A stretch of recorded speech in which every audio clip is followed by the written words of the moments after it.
Happy Father's Day, Dad. Hey, happy Father's Day to you, Ricky. Hey, what better way to spend Father's Day than doing some car maintenance, eh? So what are we doing today? Yeah, we're going to do an oil change. So we got this E450 chassis with the new Godzilla engine, and we got 1,000 miles on it. And so... I would say hard miles at that, or not hard, but... No, we towed with it. So yeah, I know if you look in the manual, it says 10,000 mile oil changes.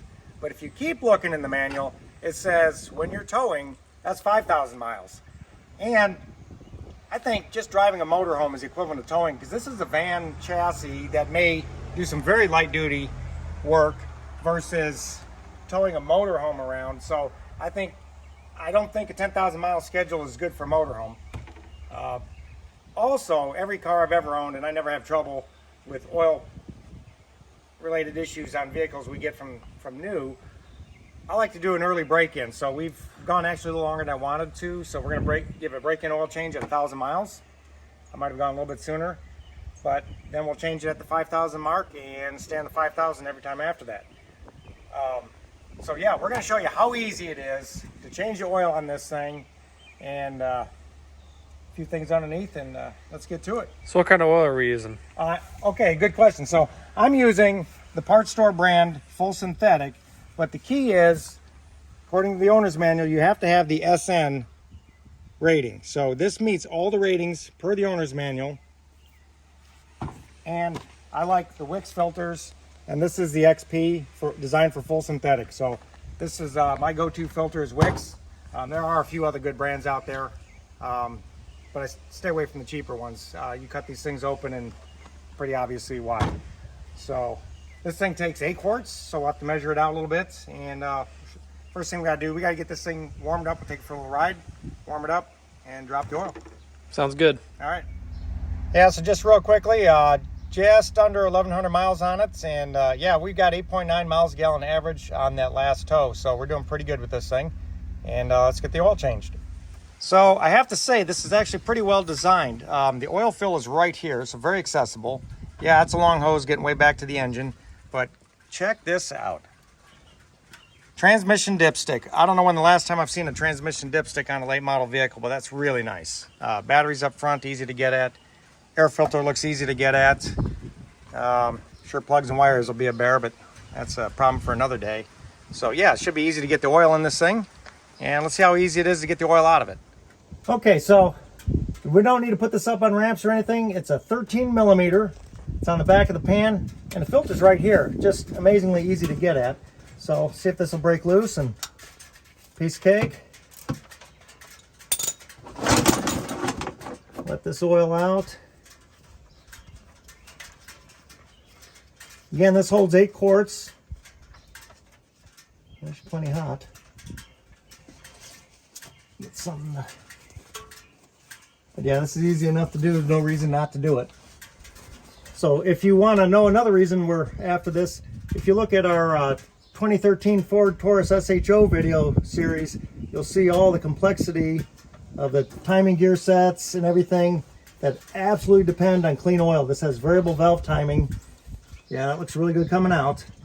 But that variable valve timing really needs clean oil if you want to go the distance. And with the investment in this machine, a few extra oil changes, won't even notice. Yeah, there'll be a link to the Thor SHO video in the description. Yeah, so what I like about this engine, it's not overhead cam, it is a cam in block, but it still has variable valve timing, and those cam phasers, there's only one, luckily, less complexity, absolutely depend on clean oil and the right oil weights to operate properly. Looking good. Got really good access on it, but it's nice when you get one of these oil filter wrenches that really just fit. I don't know what you call these, but I had it. I had to use it.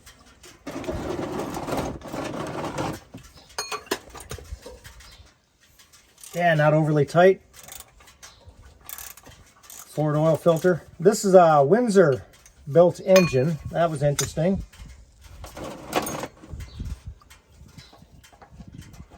Wow, and you get the whole oil pan under to drain both at the same time. Yeah, that's pretty unusual. So I'll get them both draining.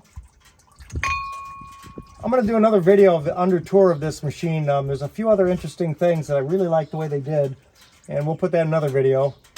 So we'll just let this drain. And then that's hot. I think I'll just let it sit there for a bit. How hot does this engine usually run? Between 190 and maybe 200 at the most I've seen. It runs pretty cool. It's got a transmission temperature gauge and it runs pretty cool. But we haven't given it a test yet, but we're taking it out west, going to South Dakota, hitting the mountains with it, and we're going to really see how she does. I think it'll do pretty good out in the mountains. So I'm going to crawl out and I'm going to let this drain for a while. All right. Okay, she's done draining. I got a can of brake clean. We got some oil on the aluminum pan, and we'll hit it with brake clean and paper towels. One very critical thing when you do an oil change is make sure that gasket stays. Now I dropped the filter into the pan because that was the most convenient thing, but I can see the gasket mating surface and the old gasket did not stick. If you ever double up a gasket, it will blow out and you're going to make a mess. So very important. I always double check in the. What happened last time we took it off the duster, Ricky? It got stuck on there. Yep, I haven't seen that in how long, and then there it was, stuck. Again, 13mm wrench. Pretty boring stuff, but, you know. Now with the, you know, especially with the cost of oil now, to like lose a whole oil change because of that. Oh, yeah. Yeah, it's a costly mistake. So I'm going to go ahead and get it out of the way. Yeah, you don't want to go super tight on those, on the drain plugs either. No. Doesn't need a lot. Brake clean's your friend. All right. Yeah, I don't need a mess under here. Oh, you know what I gotta do is crawl out and get the oil filter.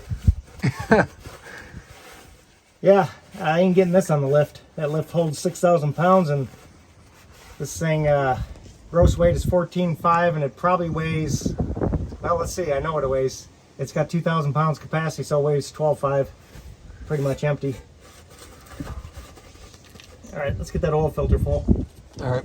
So here's a sight you've never seen. This is my garage workbench, and it's clean. We had a little graduation party, so it forced me to clean the house. To clean the garage, I should say. And yeah, wow. So yeah, this is the gasket I was talking about. So you got to get a little oil on that gasket. And So who makes this store brand oil? so this is made by Valvoline. This is a good high quality oil. Where does it say that? Down the bottom. Yep. Oh, yeah, Valvoline. Trademarked by Valvoline. Yep. So, yeah, this is good quality oil. And it is It's slightly cheaper than Valvoline or Mobile One or whatever you use. Slightly, not by much. It's shockingly how expensive oil is anymore. So let's see if I can make a mess. But I like to pre-fill them all the way. You don't. You want to minimize the low oil pressure start. And it's kind of nice with the way the oil filter is sitting. You can fill that up all the way without having to tip it on its side and risk spilling oil on the ground. Right, And so I'll get this pretty full. And get a little oil. Oil on that. a little's all you need. Yep. Yeah, good quality filter. Again, so we got just over 1,000 miles. We'll run to 5,000 and change it again, and that'll be about when we get back from South Dakota, or maybe just before the winter.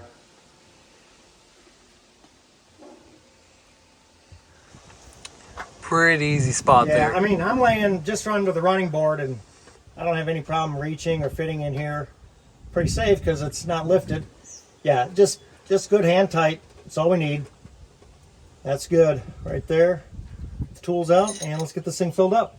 Yeah, I got the filler cap off. Let's see how big of a mess we can make. I will be very upset if we spill. I think this is the most ideal funnel to be using. Yeah, so it sits in here, but I'm gonna have to support this. Yeah, the tube isn't supported too well. It is supported, At least we can get at it. I've seen a lot of cars where you can't. So.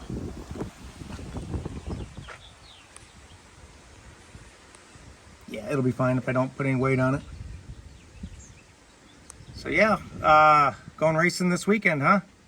Yeah, another 2-day thing, and Taking the whole family in the rig. And so if you haven't seen Ricky race on Dre Racing, I'm sure you all have, but check it out. That's what we're using this thing for primarily until vacation season. And there's no race. We won't miss a race, so yeah, that's great. yeah. Take care of this thing. So if you haven't subscribed, I hope I've earned it. And we got a lot of things. We're going to show you how to do all kinds of maintenance. It's going to be not so much a travel channel, but how to take care of your rig. And we'll show you some interesting things if we get to see them. A lot of, since the 7.3 Godzilla is a newer engine. It's new, so we're going to learn as we go. Showing a lot of the other new owners know what it's all about. Yeah. You know, one thing, when I bought this in January and it was cold, I would have really liked to crawl under this and check it out. But ice and snow, I did not have the opportunity. So I'm going to show you all that in the next video. Huh. I don't know what those noises are. These things got a mind of their own. Well, that's 5 quarts. Now we got to. All right, so we're getting. It's an 8-quart system. It's about 7.5 quarts. We're going to fire it up, and I'm going to check the oil level. I don't want it overfull. Overfull is bad. Just want it in the safe range. And we'll double check it before we call that good. Not much else to add. This is pretty simple, pretty cost effective. Not many Jiffy Lubes and whatnot. I can't imagine we'll take a motorhome in and work on them. So save a lot of money doing this yourself in your driveway, especially you don't need any special tools. And not a bad little project. Didn't take us very long. So,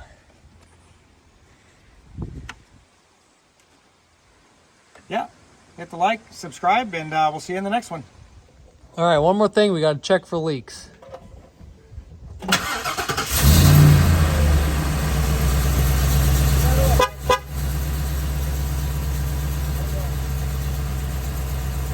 Yep, good. No leaks.